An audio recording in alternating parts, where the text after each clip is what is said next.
Hello and welcome to the 63rd and definitely final episode of the Chicken Chess Club podcast. My name is Jan Gustafsson, coming to you from another hotel room. Hotels are very exciting.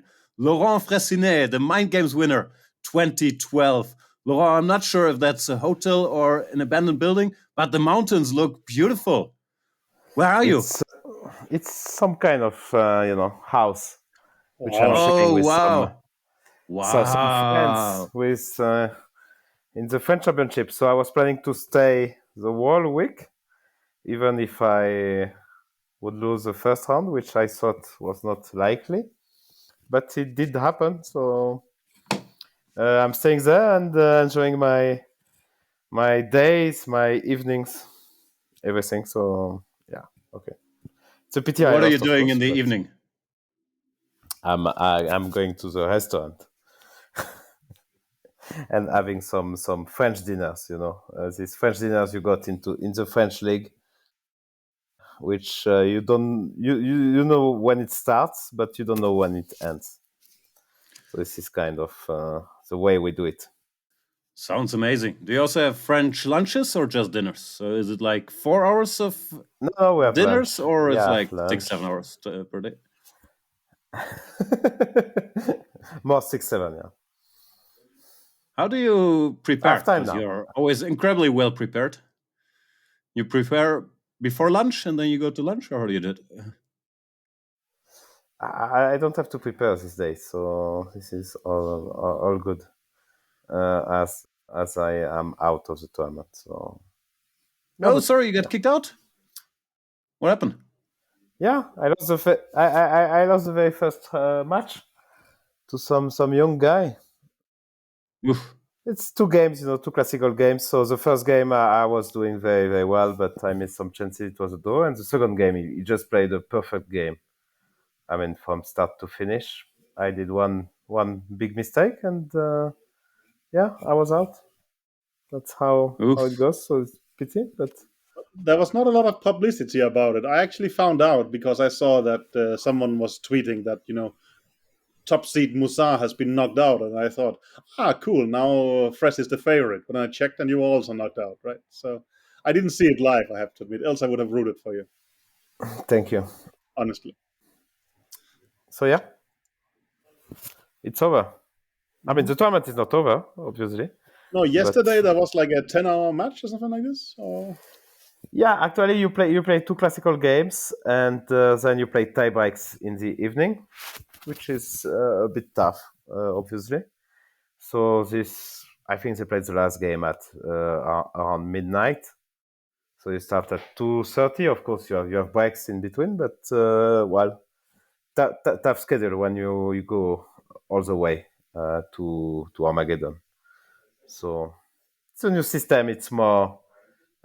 We used to play a close tournament, but now they prefer this more spectacular formula, which I like actually. I think the format is, I mean, this close tournament where you play for the title, but you play someone who has with last, for instance, it doesn't make much sense in my there was opinion. also a lot of draws, if I remember correctly. Yeah, no, they don't have these anti-draw rules as you have in World Cup. World Cup is 30 moves, and I think it's a better way to do it because it's very tempting not to take risk and play the tieback. So you should don't blame the players, blame the rules. Of course, we have a section for that. So, Don't worry. Jules Moussard and you, the two top seeds, are out of the French championship. Who's going to win then? Marc Andrea. It's Marc Andrea's year. Macadria is out as well. How's out? So I guess there is still Lagarde, Garamian, Gozzoli, the semifinals, and one I'm forgetting. Well, and Romain Edouard. What about Marc Romain Larry? Is Edouard, he he's playing? back. He's playing with you in Düsseldorf. Let's talk about some I know. serious stuff and World Team Championship. Yes. How is it called, by the way? World Cities How is it Championship cold? You or mean World the Team temperature? Championship? The event. No. I have no idea. Yeah. Well, Team Rapid is I think it's in our. FIDE Championship. I don't know, honestly. I think World Rapid Teams, Rapid Team, according yeah. to World our Rapid chart. Teams. There you go. Now that you're out, you can still come. Yeah, I mean, find something to do for me, and I am joining tomorrow. Appeals committee. I'll have dinner with Emil tomorrow and day after tomorrow, and I think it's fine. We'll debate our future. Yeah. Okay. Good. I trust you. Mm-hmm. Yeah. Peter, are you interested? I thought Emil would be in Baku. No, I cannot. I cannot go there on moral principles. Sorry. No, not here. Just in general. Should I put in a good word for appeals committees positions for you or not? Generally, yes. I mean, I think that I have some. Well, I'm both a chess player, but also I had plus 10 years experience in the Danish courtrooms on the right side. So I think. Did the Danish chess federations sue you that much?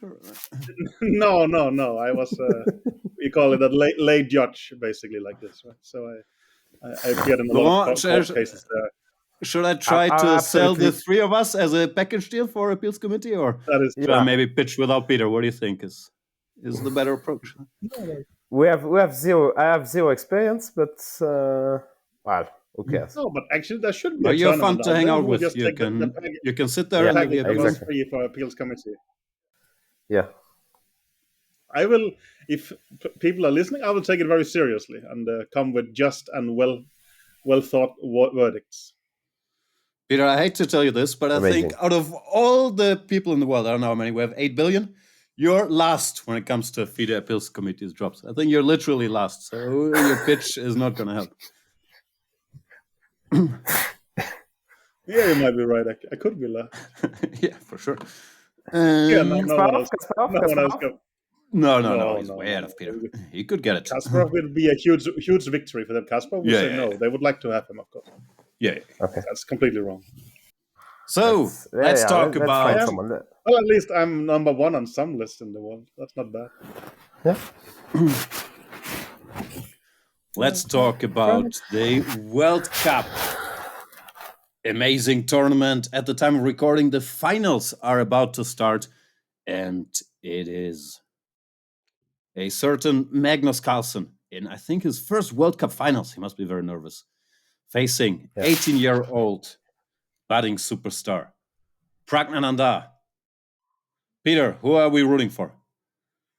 I'm rooting for Magnus because I'm, in terms of full transparency, employed by him. So, and I was just checking my phone was that I remembered that if Magnus asked for some advice, I should do that and bill him. But there was no. We know it doesn't do that. So. Yeah.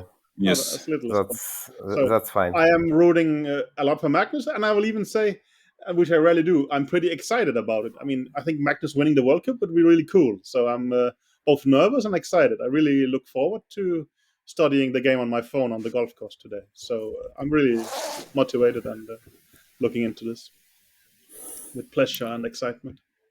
I'm also rooting for Magnus, by the way. Good. Mm-hmm. I'm rooting for Pragg, of course. He's on my team in Düsseldorf. But I need him to win in the Classical so he can make it here in time. So he doesn't have jet lag. He's well rested. Okay. What board should Pragg be on if he wins? For the closing ceremony? Anyway. Nah, it's fine. Ramesh can pick up the cup and come later. Is Ramesh there? I have no idea. Just making up nonsense. Yeah, Pragg was very impressive. He beat Naka. Yesterday I was watching his tiebreak against Fabi. Well, such a resilience. I mean, he has bad positions, but he keeps playing, keeps asking questions. Well, kudos to him. This is just amazing what he did the whole month, basically, to get there. And with tough pairings. I must say that his way to the final was much harder than Magnus' way, which is a bit... I mean, his pairings were... I mean, you seem to disagree, Peter, but I mean... No, it's impossible. That's how the Magnus is seeded number one. That's the whole idea. Exactly. Yeah, exactly. But it's much harder for Pragg then. I Of mean, course, yeah. It's not well. You so can call it pairings, but it's like well, that's just how the system is in a way. But well, no, I of mean course, I Magnus. agree. He has to go. I mean, that he actually gets to play number two and number three. Yeah, Well, sometimes they get knocked out before, for instance, right? exactly. But not the This case was here. my point. Yeah, yeah. While Magnus didn't have to play the brilliant Guy because he was kicked out by Abazov. And I'm not going to diminish Abazov's strength, mainly because he beat me. He's a very, very good player, but you may argue that Well, he well, it's faced not. Gukesh and Kama, which you could argue, somewhat tricky Yeah, pairings. That they are both young and quite high rated. yeah, But but I agree. But I you want have to to ask you play guys again. Gazy as well. Uh-huh. To ask you a question that, well, when you saw Prague against both Nakamura and Caruana in these playoffs, who do you think is the better player of them in this format? You think I Prague think did surprise or just did it from pure strength? it's very close. I think it's just close to 50-50, maybe 60-40 in favor of Naka and Fabi. Because Fabi did, since he won this match against Naka, he did improve a lot in this rapid format. We can see his online results are very good these days. So he did put a lot of pressure on Pragg, but well, Pragg was just amazing. So I guess it's close to 50-50. I mean, it's very hard to say. I don't know. No, I have the same feeling that the guy is just very strong. Of course, Yeah, if it gets to a rapid playoff, I would again consider Magnus the favorite. But I mean, no, for sure. it's not a slump that Prague is where he is, right? He's just been very impressive. It's not like it's been an incredibly lucky and fortunate No, no. run, is my impression. Yeah, No, I we've That's talked thought fair. the about same it. when I saw him playing in this. Yeah, We've talked go about on. it, I think, last week or whenever it was that, yeah, his classical rating really hasn't caught up to the level of respect people have for him now in all the disciplines. The biggest thing, Laurent touched on it to me, is also his, how do you want to call it, his mental fortitude. Like, he doesn't crack. He has a bad position. He keeps sitting there making good moves. He doesn't Yeah. blunder. Like, he has a chance to play for a win from a bad position. It's like, in a way, it's like Magnus or Karpov. Like, he's always alert and ready to switch around and start playing for a win, and not trying to escape, not trying to simplify. He just seems incredibly tough or not bothered by all this nonsense that Chicken would be bothered by. And at age 18, like, there's, yeah, so much potential. Because, okay, I'm sure we also debated this, but usually till age 21, let's say, I'm pretty sure he can keep jumping, and he's already impressive. Also, shout out to Arjun Erigaisi, like, which was an incredibly tough match that could have gone either way. They kept trading wins, and Pragg won in whatever the the blitz phase. But yeah, you need to win some close matches usually to make it there. I Yeah. I was very impressed with Erigaisi in that match as well. I think before we spoke on the last podcast, well, somehow maybe I sounded like he was a bit less impressive than Prague.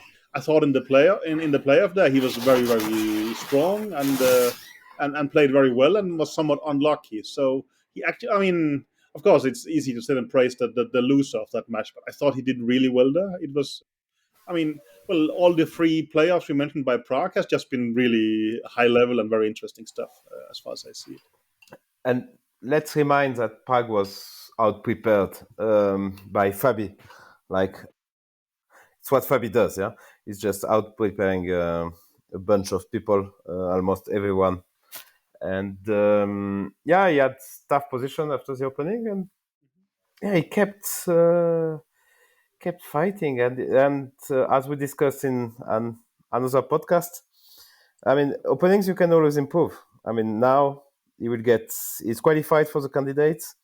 I guess he will get a team, and he will get better. I'm Are not you looking for a job here. suggesting anyone in particular? No, but he will have a team of 2-3 people working for him in for openings, and that's he will improve. I mean, simply he will get better positions. That's for sure because he's a clever clever guy as well. I mean, it's very clear. So he will prepare very well. So yeah, that will be No, but you interesting are to. right that well, even in game 2, where he had the white pieces of the classical part of the match, he was just considerably worse out of the opening. I think. Well, Caruana played some good preparation, and when it really was time for Pragg to bail out, he played something not very good and had to suffer for a long time, but managed to draw it very well. I mean, it's impressive on a number of levels, and I agree with you that. Well, the good thing about having bad openings is that if you do very well without them, this is something that you can actually almost mechanically repair, right? Yeah, I just would have to play disagree some random guy. that he has bad openings. Like, okay, maybe he got That's too caught here strong, of once or course. twice by Fabi, but even at top level, I think he's well prepared and he's very, very clever about his openings. He's hard to catch. He's clearly working nonstop. I don't think he's very opening dependent. He can play whatever d4, c4, e4, but I think his preparation is actually smart and clearly there's a lot of work. Of course, he's not at Fabi level because he's 18 and he doesn't have the years, but I think he's very good in the opening and also clearly working very hard. No, I mean, like, I just noticed that he was considerably worse to Fabi. Also, you have to No, be I a don't bit disagree lucky. with that. But like Probably I've was a bit looked at unlucky. Pragg plenty. He's quite good, quite well prepared. No, it's not. Yeah, no, for sure. So, Anyway. and Magnus had a tough match against Abazov. The first game was very, very interesting, and he was lost for a move. I couldn't follow live, but Peter, I guess, did that. But that was, I mean, Abazov gave him a very good fight, as far as I can judge. I agree. I mean, yeah, it was. What was it? Let me It's remind. What happened? Rossolimo. Yeah, but Do did you know Magnus start? Rossolimo? Yeah, Magnus. The first Sicilian, game, and then on of move course. 3, you C5. move the bishop Mag- to b5. yeah. No, I Like the had to match figure out. Very Anna and strange move. Gelfand, Yeah, if Magnus where you was found black or all these white in the ideas first with game. takes and b3. He was white. He was Amazing. white. Yeah. He even praised me, as my impression. Or at least he mentioned me. I don't know if it was praise, but It was praise. as much as praise gets, I would say. No, of course there was. I mean, generally quite a good game by both. But Magnus pressing, but of course there was this one moment where Magnus was suddenly lost, right? So yeah, and I mean, Abasov also didn't give a scared impression at all, right? I mean, he would play complicated games, and I mean, be ready for that and just play his tournament repertoire. But basically, he thought he prepared for Fresh, and the rest he would just keep playing the prep against you, right? Actually, he didn't play the London against me. Ah, that's true. Maybe he flexed it a bit there in a way. But that you played d4, d5, right? Yeah, but you can still go for the London, no? Of course, I'm just saying that. So Okay. he had some kind of things. Yeah, I played d4, d5. But yeah, even the second game, I mean, Magnus was pressing as black, so it's clear that he didn't want to do exactly what he did against Ivanchuk. So winning the first game, and the second game he has no risk, and he's playing for a win. And Abazov didn't collapse as Ivanchuk did, and even I mean, like Magnus made a lucky blunder. So lucky blunder is when you blunder something, but actually you are not lost. He blundered this bishop g4 ID, which was not very impressive from Magnus, I must say. But then he's losing a piece, but he has 2 pawns and it's a draw. But yeah, it was. Actually, I never saw something like that. That's a guy. You win the first game, and the second game you press because you are higher hated, and you have no risk. But then you lose. Did it ever happen? I mean, I like think I think can't there is an remember. example of it, but I cannot remember who. But I think I remember in some tournament someone was leading 1-0 and was offered a draw, refused, lost the game, and later the match. I think it exists in history. Yeah, that's kind of Yeah. because it's typical for Magnus to do that. Actually, I remember. I mean, that is what brave people do. I have actually done it, Laurent. When I beat Ganguly, I beat him 2-0. I Really? won luckily the first game with white, and then the next game with black, I was much better. And at some point, he offered me a draw, and I thought, okay, let me actually get a bit of practice. If I cannot win this position, I should go home anyway. So I won that game, but I went So home. even the though next round. you're good friends after all these years in Team Anand, you beat This was Surya pre 2-0 to rub it in. Team Anand. Damn it! I actually have to work. Okay.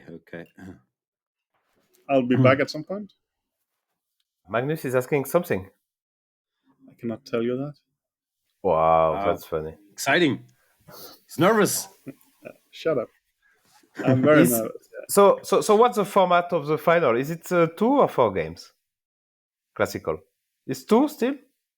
How are we I think supposed so. to? Else, how would Pragg get back to the more important tournament? No, because I know the remember it schedule used to actually. be. It's today, tomorrow, then the day after tomorrow is the tie break and the prize giving. And then you can travel to Düsseldorf. Okay, but because you remember this match, this dramatic match of our friend Peter Zvidler, who won the first 2 games against Kayakin, and then lost the next 2, then tie break, and at the end of the day he lost. But it used to be I 4 vaguely games remember for a very that. long time. Yeah. I think Lawrence Trent congratulated Peter after 2 games. Yeah, exactly. And that jinxed Peter so much he had no chance anymore. Yeah, so they do Look only at 2 Peter, games. the panic. He has to fire up the quad core, stockfish, 1b3. What do you do? E5 is minus 0.30. Okay, send mail. Well, you can find it funny, but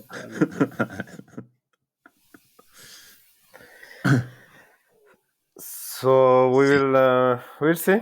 Of course, Magnus a big favorite, obviously. Of course, now how that he's much, made I it to don't the know. finals, I don't know. Peter would say 90-10. Is it? oh, I that's would too say strong, right? 80? Is it? More like 80-20? So you think if they You play think it's 5 less? times, Pragg wins 1? Yeah. that is the implication. Yeah. You don't think so? Just checking. You think it's I less? don't know. Very hard to judge. But I'm Team Pragg, as mentioned. Just he doesn't have time for tiebreak. We need him well rested, focused on the big one. Okay. The problem is his rapid rating is very low. A lot of these kids, Okay, their but rapid rating hasn't caught up because Why they is mainly that? played online. So he's like 2,630 What in rapid. I what think I'm Pragg higher rated played in just rapid than Pragg. Fun fact. he played Yeah. excellently just recently in this I know other team tournament. He didn't win a bunch of rating there. he did, but he started from 1800. It takes a while. No, at some point they adjusted. Do you think to I'd be a 100 favorite less. in a rapid match against Pragg? I think I'm 2,642. He's 2,630. I should be favorite. I can answer that. Yeah. Ratings. Yeah, But no, he we will- don't he know will- the he will numbers. catch up. Magnus is favorite. Yeah. You will. Pragg is pretty good. I think we can Yeah, agree no on. worries, no. Any other World Cup standouts? No. Yeah, Fabi. I mean, they all made it to the candidates apparently. So Magnus said but there's no chance he's playing with the current format. No. yeah, but I guess the guy will lose the 3rd place battle between Caruana and Abazov will be a bit nervous We'll be a little nervous. Yeah. because Also, Fabi you never already. know. I mean, I don't know if you want to call it a mistake, but he had that already once that he thought second place in the candidates wouldn't be good enough to make it. So this time he better make sure so he doesn't have that anxiety if he's in or not.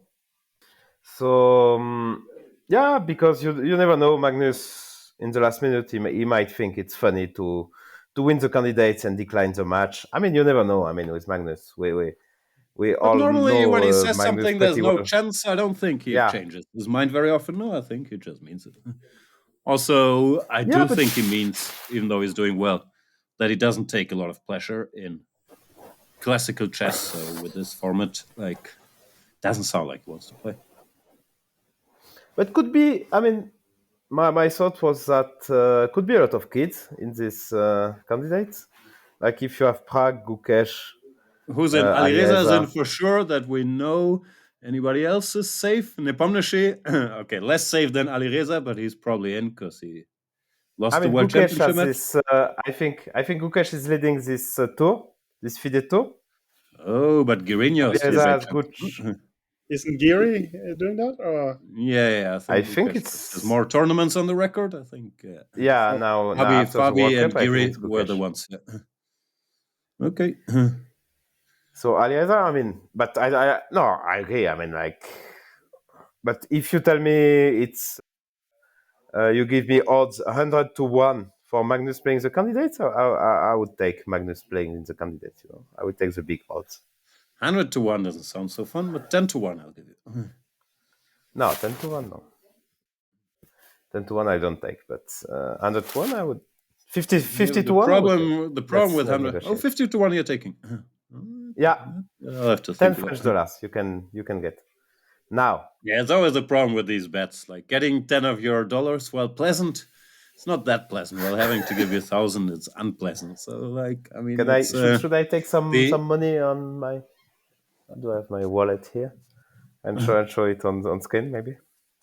I don't know if I have that. Do you have 500? That's the difference between Jan and me these days. That he has he has 500 note on him, and I have a 10 euros in my wallet. Show 500. Come on. No. So your German dollars. Okay. I don't have that much money, but see. 50. I do have money. We got rid of 500 notes in Germany. I'm not sure. In France, they're still going strong. Yeah. Wow, strong, but Peter has 100. I don't know what that is. Norwegian krona. No, but we don't have 500. They aren't being given out anymore. No, they're still valid payment, but I think they got rid of 500 years ago. I think they thought they were a problem for black money, if I remember correctly. Yeah, simply. But with Jan, French organized the connections. Yeah. Let's make a joke about your connections. Or not? Please. No, we don't. No, okay. I remember the 500 days, the good old days. The poker days when you had big bills on you. These times are over. Laurent, are you still very wealthy? Tell us about your financial situation. Okay. No, I mean, it's getting worse after I'm being knocked out second round of World Cup and first round of French Championship. So this is not really good for my bank account, but I'm surviving. Yeah, is your finances really depending on your chess results? That doesn't sound good. I mean, it's better. He's playing amazing. It's good because he's very strong. But yeah, I'm not sure about our master plan to become very rich with the podcast. So we might have to come up with a plan B at some point. I don't know. I don't have Peter, any ideas? So well, my finances are public, so I have. Oh, tell us. Yesterday I invested in Lithuanian state bonds. So. Wow. Can you do that? Of course. Is that financial advice or not financial advice? Well, it's too late. They ended today. So, and I think it's maybe also something that's only for Lithuanian citizens at the moment, or Lithuanian residents, rather. Are you? Which I am. No, I'm not a citizen. I'm a resident. So no, I bought for 48,000 euros of Lithuanian state bonds yesterday. So. Wow! Look at the money. He's moving around casually. Yeah. 50K for Lithuanian state bonds. Let's go. Yeah, amazing. Simply. Yeah. So that's. But with your wife, 3.7% interest annually for 1 year. So that's. It's guaranteed. Again. Well, unless Lithuania goes broke, yes, that's the deal. That's impressive. Cash machine. Well, you didn't tell us. Just made 1,000 euros in one swift move. Well, I cannot. Yeah, maybe, but yes. Well, I don't know. You asked, I answered. So, what do you want me to say? Disclaimer: this podcast is not financial advice. Buy whatever bonds at your own risk. Peter Heine Nielsen is not responsible. No, you could probably also reverse our advice if you want to, but yeah. So, That's also no, not advice. okay, that also would be wrong. Yeah. So no, So I I don't think we've know about the exhausted all the survivals. topics. But Peter Heine Nielsen is very yeah. wealthy. Mm. Laurent, will you just stay So this- in wherever you are in the French Alps, hang out during the tournament, I'm or are you going? staying, and then I'm going to the south of France, where I may get better internet. I better get better internet because I will play the second division Oh wow! of Champion Chess Tour, the Wow, cashing in again. 30th of August. Yeah, this time I hope I don't lose in the first round again. I mean, but this time it's double elimination. So I can lose twice, So twice in the first round. second division is like league number. Well, how is the system? I mean, it's league number 2. I mean, if I win it, One next is time the I play with highest, the Magnus. 2 is the second So- highest, 3 is the third highest. So yeah. Sometimes they have this kind of super final stage, like Premier League or something like that, right? Yeah, like the championship this- is not the championship. So I have Yeah. okay, it will be very strong, I guess. I don't Mhm. even know who qualified or You play Kramnik Who is- again, yeah. I hope I think he didn't make it to the second division. He's in third division.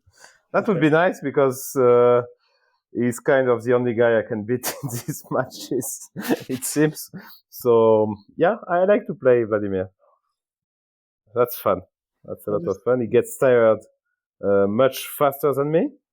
It's a Does he record. write a note in his chess.com notes after your games that you No. once again had 97% accuracy? I didn't because when he User the first game, Zlatan the Great keeps playing 97% accuracy against me, while against Magnus The he only problem has is good. 42% accuracy.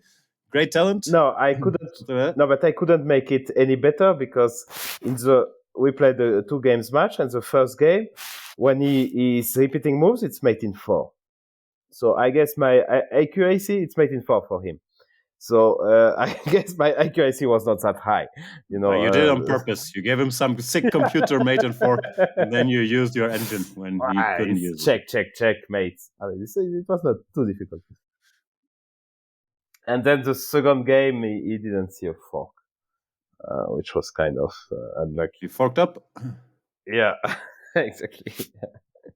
So yeah, we'll see. But okay. I have a bad period. Yeah, after the French league, it's clear that now I thought.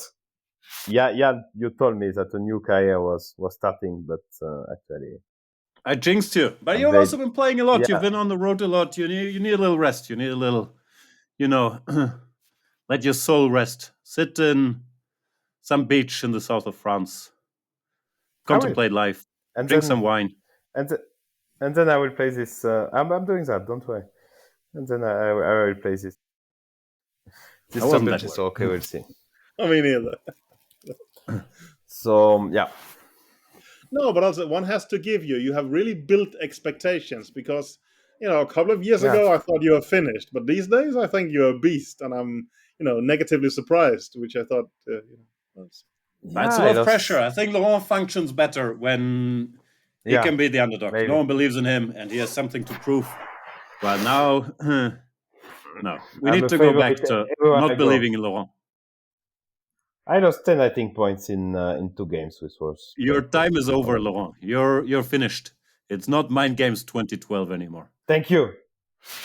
You're welcome. Thank you. What else is on the agenda? We don't think anybody's cheating in the World Cup, do we? Like Peter, no. I spend most of my time on Reddit chess. A lot of speculation. Doesn't look like it. No, I play. I mean, I guess. I mean, like, if you think anyone is. I mean, the most surprising result is Abazov, I guess. So, talking about whom on Reddit? I don't think he was cheating against you, Laurent. I'm sorry to say that. I think he was a better player. I really don't think he was at all. I mean, I didn't even. But there's this. I think he won because Laurent is washed up. In 2012, it would have been very different. No, it's a problem when someone is overperforming. Of course, Fide made a mistake. I will. I think it's. I mean, this metal detector is great. This anti-cheating procedure was just simply great, but you have to make this 15 minutes delay. I mean, come on. It's in Baku. Nobody is watching live. I Nobody am cares watching about this 15 minutes delay. They should make, or at least 5 minutes. Make it 10 minutes. Make it something. That's a mistake because it makes it so much harder to cheat if there is a delay. That you should do it simply. My opinion. Yeah, I used to care. I Well, I think guess it depends on the perspective. When I was a commentator, I thought it was important to have it sort of live and Really? in sync with Why? the interviews and the results to get more of that feel. While if it's delayed and often you have tech issues and then the moves come in bunches, it always had like a sort of fake feel to me, but maybe it can be fixed with technology. But you always had Yeah. questions with Yeah, clocks not being in sync and moves coming in bunches and results being Yeah, tweeted but early. And that's a you would know, tech he issue. won, and now let's pretend that we're caring about the last 15 minutes of the game. So it wasn't that much fun. I'm not sure how much is gained by the delay, but yeah, it's, I guess, common sense that it should help a little bit. But I feel it's a serious price to pay, not to be a live sport, but a 15 minutes delayed sport.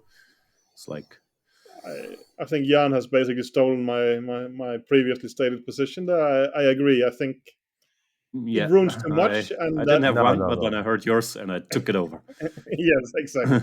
And no, I mean, well, I think there is way too huge risk of spoilers. Imagine, any of these interesting No. playoffs we talk about. I mean, just one guy said, "Ah, okay, Prague won." I mean, what's the point No, of no, watching you have it? this fair It play happens check. all the time. Like you're watching the No, second no. Blitz game, and you already Yeah, know that Pragg No, won, no, and no. then you have to pretend, oh, very exciting, he's playing this. I mean, it's different. There's at least 5 minutes. You have to play to make. If you win, you have to make this fair play check. I mean, you can ask the players to shut up for 10 yeah, minutes. but there will be spectators. Or you? Well, now you are assuming there's no spectators in the hall. No, there's No, it spectators, depends but I hope on they don't have mobile phone. it depends on That's where not how it you're works. sitting. But usually, when you're doing live commentary, let's say, and you have 50 minutes delay, someone in the chat will write the result of like a rapid Yeah, game yeah. beforehand, and it sort of ruins the experience as a I think spectator. so. Of I course, mean, for players, it's safer. you There's follow a pros game and for cons. 4 hours and then you get the results spoiled. It makes very little sense, I think. Yeah. No, I don't. I disagree with you. But yeah, I think it makes it so much safer that should be done. And But it's you're a player. cheating. We're just we're Yeah, just exactly. But you see commentators. this. So I mean, this Hans Magnus story. I mean, it's a much bigger problem than getting the moves 10 minutes later. So I think we should deal with it. And one of the things to deal with it is to have delay. So and with tech, we can fix that problem of getting the result before we get it. So I disagree there. And well, I mean, but let's say to Paris finish my. Saint-Germain was playing.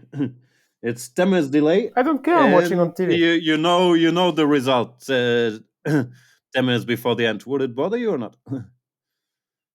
Because chess, let's face it, we don't care. But like if it's something where you're yeah, of emotionally course. involved in, like then No, but it's of course, it's a big deal, no? it would bother me. That's what I mean. It's No, actually, a problem one is has to that when you balance get these some factors. delay with the neighbor, and you I hear know, and some they guy celebrate early. shouting because there's some goals. Yeah, I had Yeah. it. I watched at a Vichy training camp. I was watching the World Cup final or something like that, where Germany was playing. So it's quite a while ago, or maybe it was some group stage match. But I was watching it on stream on my computer, and I could hear the neighbors screaming, and then Germany scores like half a minute later. I mean, it completely ruins it if you know that you will be alerted. It makes zero sense to see. And I mean, watching a chess game where you know you're going to be spoiled with the results 15 minutes before, it makes very little But sense. I'm not surprised that Laurent is arguing for the delay because we watched France Croatia against him, and the French were such experts at delaying the game that I'm not surprised he's in favor. come on, please behave. We won 4-1, fair and square. While the last final of the World Cup, the arbiter still has to give explanations What was it? on his decisions. Was it 1-0 or something? France When did we Argentina. watch? That was 2018. 4-1. It was 4-1. final. No, it was a close 2018. game. We won 4-1. But I don't. It Which was one not did a we close watch? game at all. It was 4-1. I don't think. 4-2, 4-2. Yeah, but Jan, we you were not watch there the for the World Cup semifinal? final. I think. No, I was there for We were some the semi-final. yeah, Laurent was France against unpleasantly Belgium. happy with against Belgium. It was sorry, with French Yeah. just playing on time. No, but okay. Let's get back to Abazov. I mean, it's clear that he played completely fair in the tournament. He's just a very good player, very young and motivated. Of course, he probably had the tournament of his life, which happens simply. A bit playing very well and a bit, a bit lucky at times. It means that his format gives chances to massive underdog. But this Simply. also happens in this kind of event. Someone will have the tournament of their life, and Yeah, that's just how statistics works, more or less. Right? yeah. If exactly. anything, it looked like it could have been a Magnus Carana final, which would have been extraordinary, actually. Yeah. Because it's so unlikely. Because Abazov did many. I mean, he had also some weak moments. He made many mistakes. He came back into some matches, and very, very impressed. When I saw the paying, I mean, I didn't guess he would go that far, obviously, because I was hoping that I would win. But I thought with 26-32, I mean, it was an incredibly bad pairing. I mean, I also thought your first round pairing even was on the podcast, incredibly tough. he I was mean, my first round pairing was also very unlucky. That's true. I won 2-0, but he was 22-20. I mean, I can tell you he didn't play like a 22-20. So that was unlucky as well. Okay, sometimes you get lucky with the pairings. I mean, like in this French Championship, I'm playing this 18 years old who made the Grandmaster norm 2 weeks ago. He won some very strong open. He's 24-50. I mean, it's not really. So on average, would you say you get more lucky or more unlucky with the pairings? I get incredibly unlucky with the pairing. But it becomes like this. This is how it works. I mean, some people they are more lucky than. I mean, so some people are winning at the lottery. I mean, I don't play lottery, so I cannot win. I mean, you know the joke from poker. If you can't spot the sucker, it's you. I think here, well, who is getting the lucky pairings? It sounds like your opponent. I can name, but that would be a hood. Should I be a hood to someone? Or? Yeah, go ahead. No, I had some friends playing there, and I mean, who had about the same ratings than me, and I thought that their pairings was softer. That's my. Well, it's very, very, very rude. No, I can name some people, but I'm not going to do that. I mean, it's very. Please. No. So who are we talking about? Who are your friends? Jules? Who did Jules play? No, I'm not. Come on, this is not. No, I think it was tougher pairings, simply. I mean, for the 26-30, I mean, you can check the guys who was between 26-20 and 26-40, and I couldn't name many people. Many people who are, in my opinion, stronger than Abazov. And now, actually, Abazov is 26-70, so I was not completely wrong about that. That's life. To be fair, actually, I was right. I mean, the guy in semifinals. I mean, I could win against Abazov, but I don't think. I simply did. I simply didn't believe in it. I would lose at some. I mean, like, I would lose at some point for sure. I mean, like, he really believed in it. I didn't. I mean, like, it's amazing. I mean, to actually first believe in it. Just I believed I could beat Giri on a very, very good day. Like. But not to that extent. I mean, like, you tell me you are going to the semifinals, I cannot believe in it, simply. I think it's just impossible. And actually, I mean, it's possible for Abazov. So I guess it's possible for many people. Is it actually more surprising that Abazov went to the semifinals than if Fresnel had done it? Yeah. Similar. No, it's more surprising that Laurent is.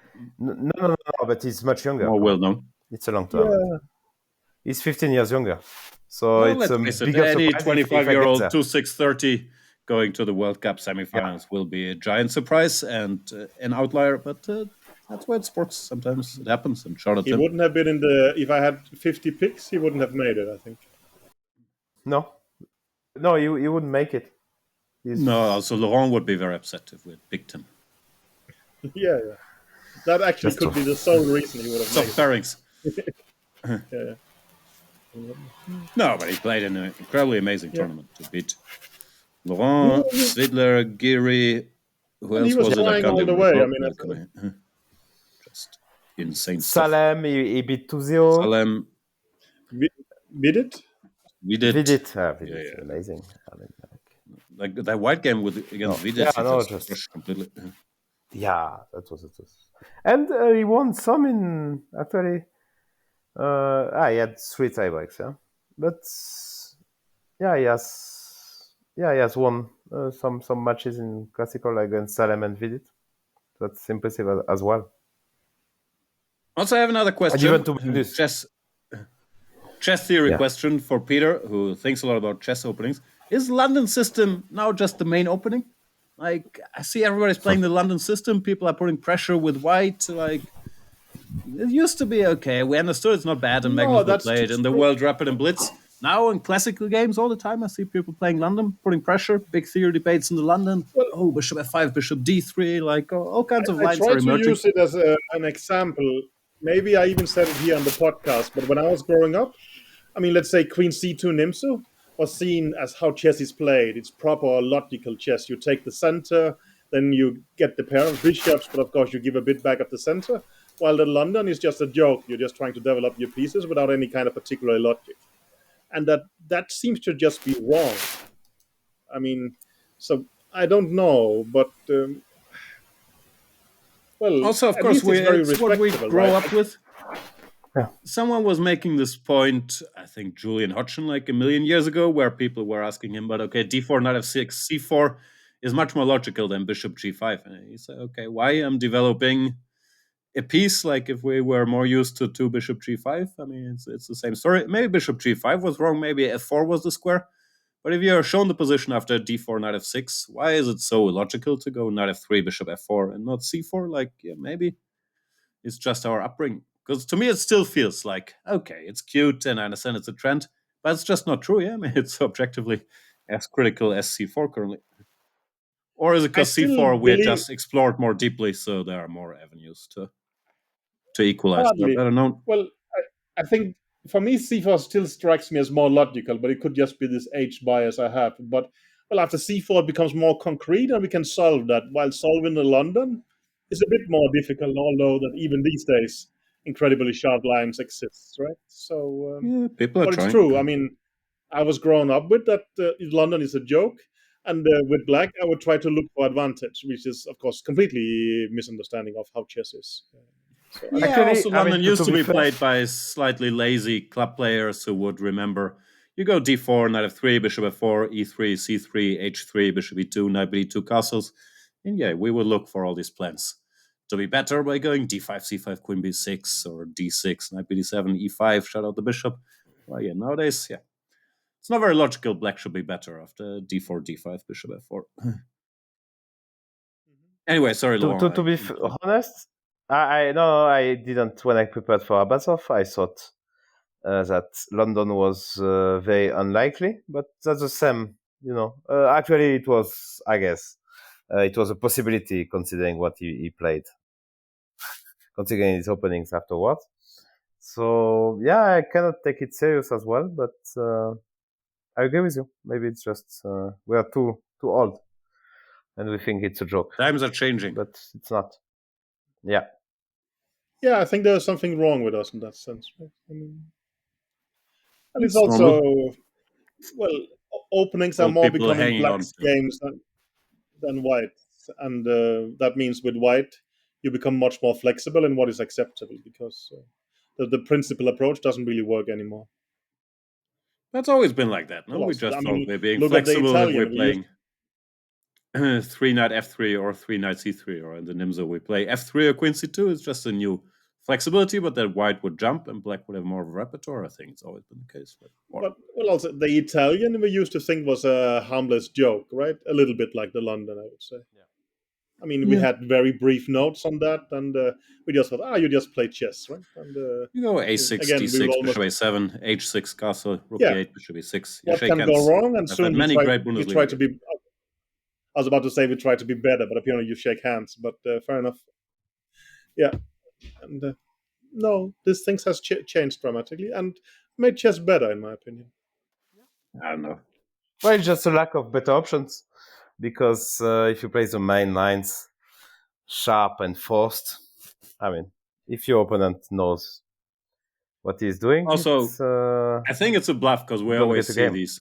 all these 0-0s that the computer shows. No one can remember any of this nonsense. Like, chess is too big. I think you can try any sharp main line that's a little unexpected and no one remembers anything. But of course, But easier to said do than that, done. you have to be able to do a lot of different things, right? If you just play Yeah, the that's what I mean. You gotta be so-called, flexible. I mean, if you play without surprise, it has to be really good, and that, of course, is much harder. If you play without surprises, to be Italian or London, something non-forcing. Maybe as well. Chess very tough. So, how does it look, Jan? This Let's see. World Rapid teams. I mean, like, you are a favorite? Your team is a favorite, or how does that Many work? strong teams. I think it's very close. I think there's the FIDE team, because of course in a FIDE World Championship there should be a FIDE team. Like FIFA World Championship, you have a FIFA team. So there's the FIDE team with Anand, Rapport, Dubov, Vidit. They're very strong. Dubov is in Shuvalova. the FIDE team. I think so, yeah. Okay. Okay. Then there's the team of your friends with Maglari, Linz. Etienne Bacro, Arkady Naidic, Grishuk, Lachno, MVL. It's a very French team. They're also very strong. I hope they still get Alireza last minute. Parham. Parham they have no? as well. Yeah, that's true. Yeah, I saw on Instagram. But he's connected to your French friends. He's a very... Maybe you can join them as a reserve player. I'm sure they Parham is my boy. I really like him. He's a very nice guy. And of course, other strong teams. There's an Indian team with Eric Gaisi. Many strong teams, actually. It's going to be very tough. So you are the captain of the Düsseldorf team? The host team? I don't think... Or how does that work? Is it called the Düsseldorf team? I don't know what our team is called, but yeah. I mean, come on. I'm the You should captain. know you're the Maybe I captain, should no? find out the team name. Yeah. Okay. Yeah, gotta be exciting. So you're going... Okay. How long does it... Quite soon, right? It starts on Saturday, but I gotta fight off the jet lag, so I'm here ready. Some training camp, yeah? Before the tournament starts. To get some practice. Of course. Taking time out of my busy schedule to talk to you. Okay. Thanks. Appreciate it. Oh. What do we have? Questions from the people? Gareth Edwards is saying. Let me read this first.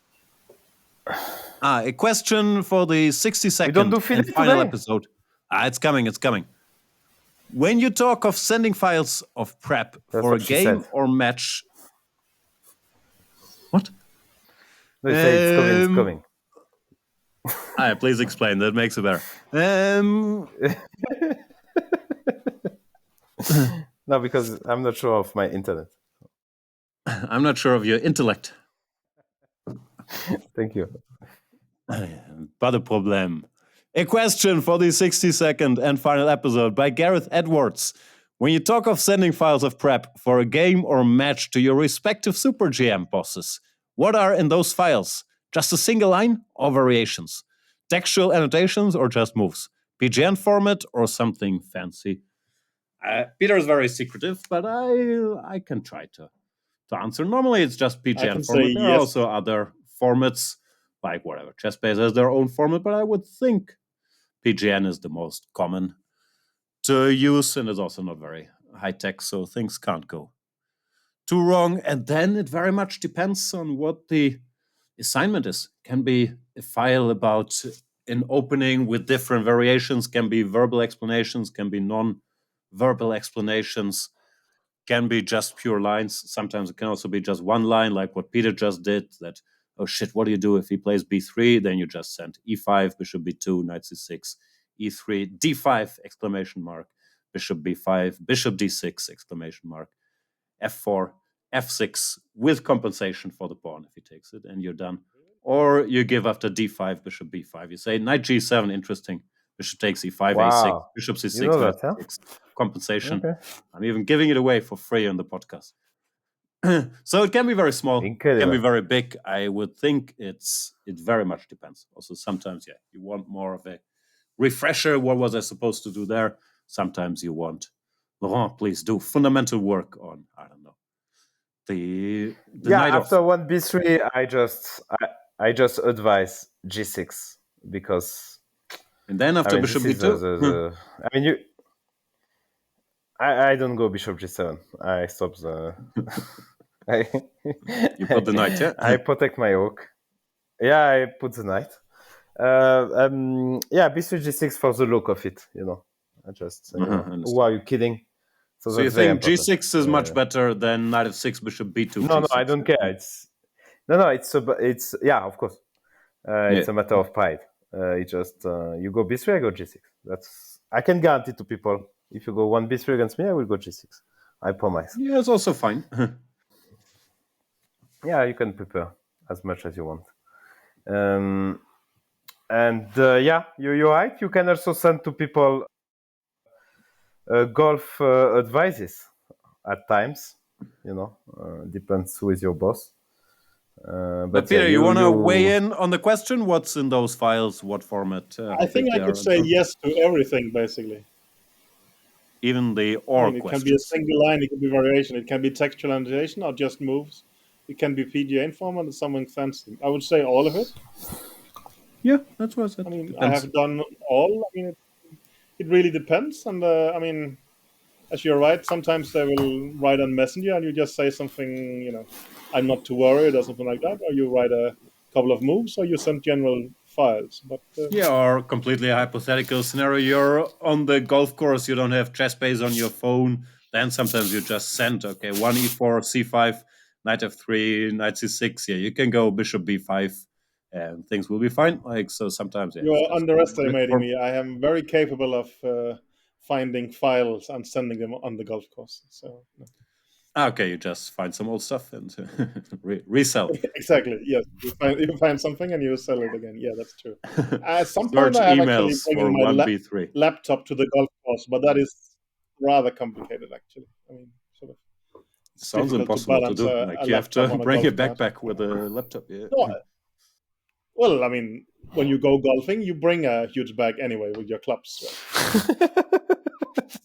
Now we're talking technical but stuff. People don't know that your laptop is 15 kilos. So it's... That is true. No, I think... You still didn't change it? No. Right now, to be honest, I'm using my wife's laptop. Nowadays, you don't need strong laptops anyway, right? So your wife, who's a high Lithuanian government official, you're using her laptop for your stuff. I'm using her old private laptop. I'm not using her new just checking. Secretive one. Yeah. No, fair enough. Yeah, it was okay. For a friend, for friends of But I'm sitting in her apartment sponsored by the Lithuanian state. So, if you think that's wrong, we can have a go. And you are making money with all this money to buy Lithuanian bonds. Exactly, yeah. Mm-hmm. Well, I see that as a patriotic deed. But do you have bodyguards they send with you to the golf course? Because it's a matter of national security. I think that they are trying to protect my wife, not me, to be honest. I meant others from your golf balls. Yeah, it's again, if my wife should consider me being sort of on the threat, she can order that, but she hadn't had that kind of care yet. So no, I go on my own. So your wife could say, "Protect Peter, join him to golf." I think actually, yeah. Wow. Yes, that's good. If people start threatening me, then yeah. Could your wife say, anyway. "This guy Laurent, he's a national treasure. He needs some surveillance"? I think she will have to marry him first, but yeah. But if he came to Lithuania, she could probably say it, no? I don't think so particularly, but again, yeah, I think it's a rather hypothetical question. But I don't know. I find it relevant. Who knows? Anyway, email a question lot of from attention to that. Christoph.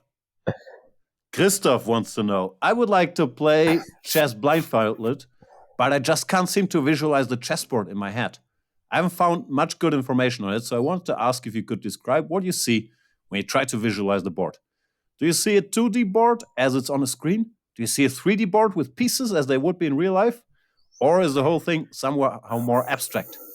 I would be really grateful for any tips. Laurent, what board do you see?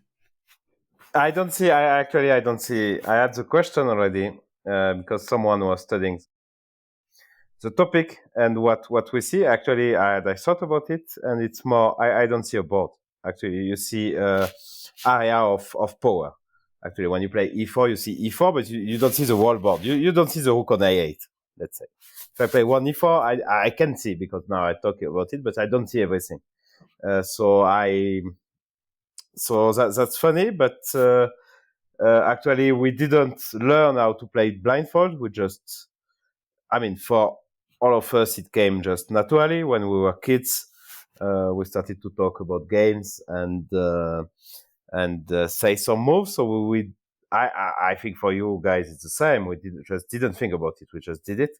And when we talk some move e4 c5, you just see the c5, but you don't really see the rook on h8 or the rook on a8 when you say such moves. And I think for most, it's what my friend told me when he was studying that stuff. That for most of the people it's like that. So I don't know if for you it's different, but for me it's pretty much like that. So I don't see the wall board, but I see the position, which is very difficult to explain, but that's what coaches have been saying about you your whole life. No, he doesn't see the whole board. He's only just focused on wherever the action is. And no, I'm kidding. I think it's similar for me. I was just thinking about it. When I close my eyes, I can have the whole board, but it's more if you're trying to do it. If not, it's whatever, e4, c5, exactly. and you're zooming in on that area.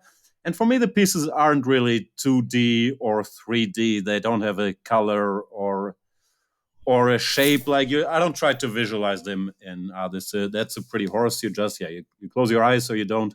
And it's e4, c5. Then the knight goes there. The other knight goes there. The bishop comes out. You go g6. Then But it's not like the pieces have a particular shape or form. I would say it's more 2D. It's certainly not 3D. It looks more like a digital screen of anything, but it doesn't really have a shape or anything for me. For me, it's clearly 2D, although with the addition that I don't really see it, but it feels 2D. It doesn't. It feels like, well, as you say, as a computer screen. You think in chess terms, and it's definitely not shapes or anything like this. It's just pieces on a square. I think chess is generally a 2D thing. I think it was Larsen who said that the board you have in the mind is the most beautiful. And again, you don't see it, but there's absolutely no distraction. If anything, any kind of chess set annoys me because it distracts me from the board in my head. Pieces starts looking. When someone says these are beautiful pieces, no, the beautiful pieces I have in my head, which is just completely clean and only matters about chess, and they are maybe, as you say, non-existent. But there's nothing disturbing me when I think about some kind of chess opening. I would rather do it on my head. If you do it on the board, it already becomes somewhat awkward, I would say.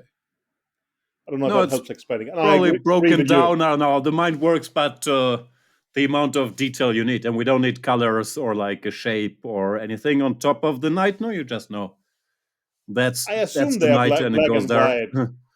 Yeah, but you cannot ask me sort of grayish, but I don't really add color in my head. Is there a cross on the top of the king? We have absolutely no clue, right? You can imagine one, but you don't need to know it's the king. No, it's just a king, right? So no, and also we have not trained it one bit, but it's a necessary skill in order to, when you read a chess book, you have to be able to see the position in the end. Also, we come from a different time. Nowadays you can get more information, I think, maybe without acquiring that skill by watching videos or whatever.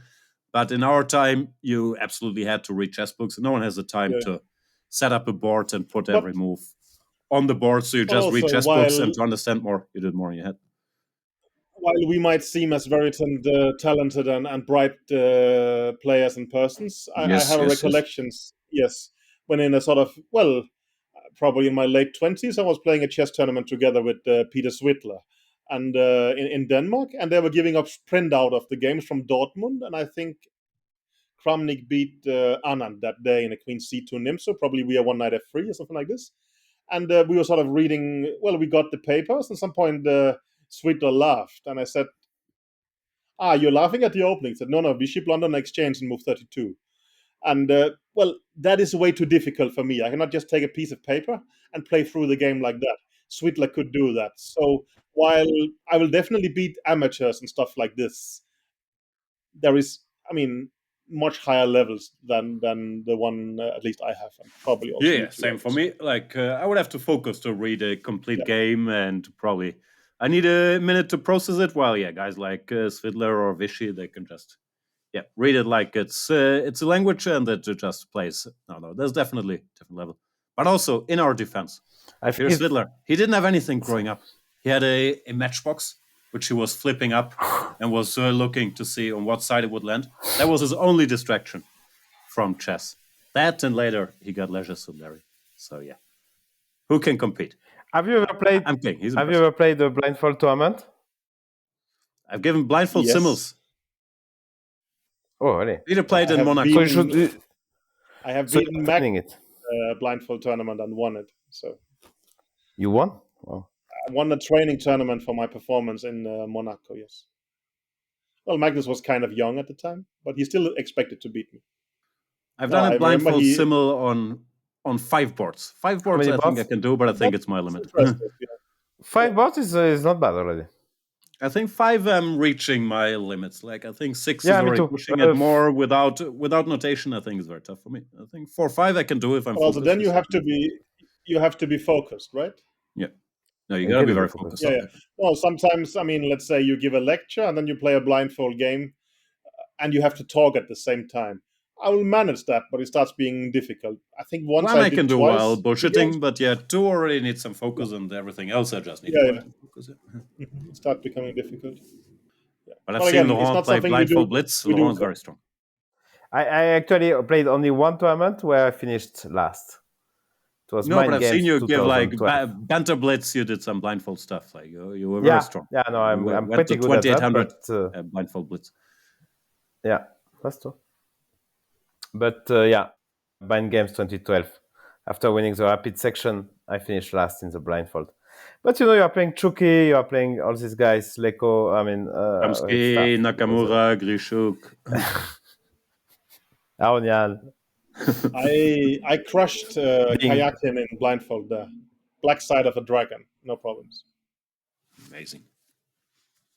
No, but to answer the question, it's not a skill. I think it's almost all grandmasters. Anybody trains, it comes with reading chess books and with talking about chess to other people, because very often you just don't have a chessboard at hand. The board itself doesn't have a clear shape. It's some 2D blurry. You focus in on the area you need.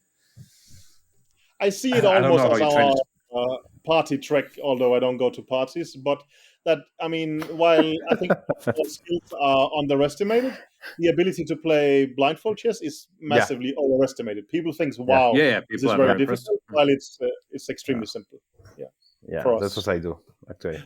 Because I'm going to parties, and it's what I do during parties. I'm playing blindfold with non-chess players. They're just amazed. In a way, speaking a language, no, we don't have the biggest vocabulary, and there are people who know the language better, but you can sort of communicate it in it, which I'm not sure how to explain. Yeah. Okay. I have to go actually, but it's lunchtime. I can't wait for. No, I have an appointment at 1. But for me, it's lunchtime. I'm sure we have various Peter segments still coming. Hang on, did I miss a question? Yeah, you did. The question about Peter Svidler, whom we just talked about. So Peter Svidler basically watched Stranger Things 4 instead of trying to guess the first move of his opponents. What was he talking about? What do you think about world-class players doing this? Is there a trade-off between bad opening prep and being in a very relaxed mood due to Netflix binge watching? That's the strange thing about Peter. He doesn't really work on openings, but as touched upon earlier, he has such a strong base of chess skill to build on that he can get away with a very high level while watching Stranger Things 4. Of course, he's also very self-deprecating, so he will always go to great extents to point out how he doesn't work and can't remember and doesn't think and is generally an idiot. So take it with a grain of salt, but he's just very good. I think it's a quote from when he had to play Fan Forest, and sort of the quote was including that. I mean, it's just so impossible to guess what Van Forest is playing. And maybe it's a bit like when Magnus plays Ivanchuk.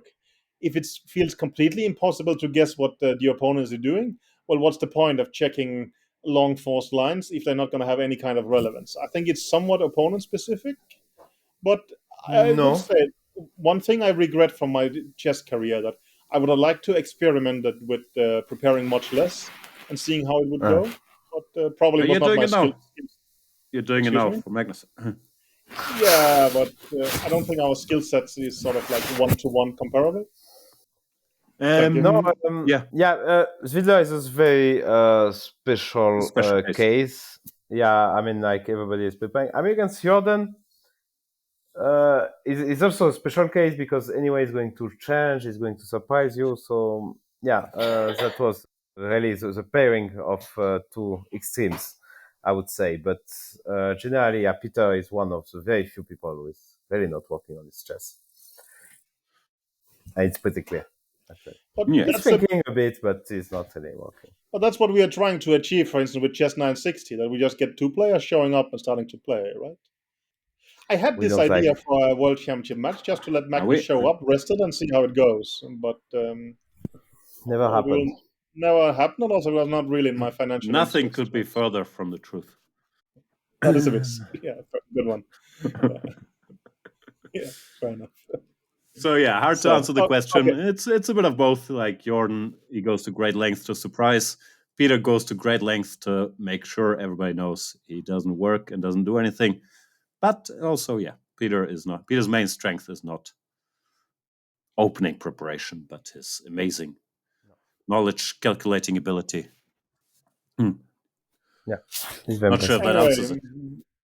Anyway, bon I really appetit, have to go. Milan. Usually, I'd also make up an me excuse too. for not sitting through the FIDE segment. Yeah, But this time, I just gotta go. So, Peter, tell Fiddy us segment everything is coming. that's wrong with the I will world. stay if there is a Fiddy My hotel segment. room.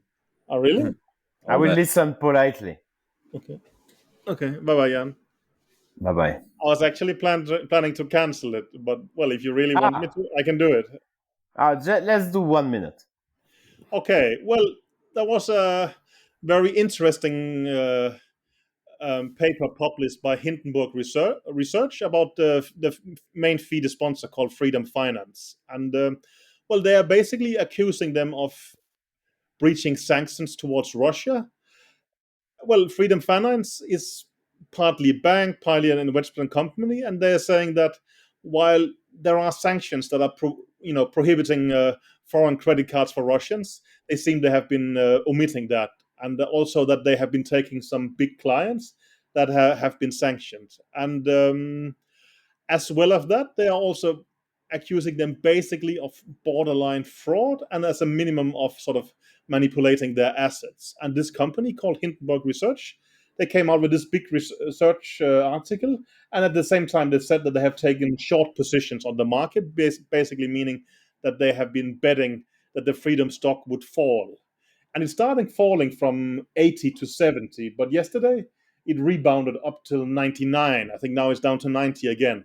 So it's been very volatile, but at the moment, these short sellers with their accusations are at least not right in terms of stock price. But if they're right with their accusations, it's a different thing. Of course, I think that in general, FIDE should not even consider having sponsors who are accused of things like this, both from a moral perspective, but also that it damages our image. But of course, if we choose to have it, at least as a minimum, we should sort of address this kind of accusations. Especially as Dvorkovich himself has said that he thinks sanctions towards Russia are unjust. And well, it makes sense to clarify our position like this. I would say, but there's a lot of writing about freedom finance if one sort of looks for it, and they are making headlines simply because their stock is so volatile, and I think the last couple of days it's been one of the stocks jumping most on the next Nasdaq exchange. And we can go on, Laurent, or we can stop it here. No, 2 minutes. 2 minutes. We said 1 minute. You already did 2. Okay, so thank good, you, good. Peter. Thank you, Welcome. Peter. And since last time, I have drawn a correspondence games. Thanks for asking. So, really? Yes. We can end against it, a guy using a computer. Very much so. Yes. I think, okay. So that's not a big surprise. No. I sacrificed a pawn and skillfully guided into a drawn ending, and that was it. So, yeah. Congratulations. You're welcome. I'm very impressed. So thank you. Thank you, people, and for listening. See you maybe next week. Bye-bye. Yeah, maybe. Bye-bye.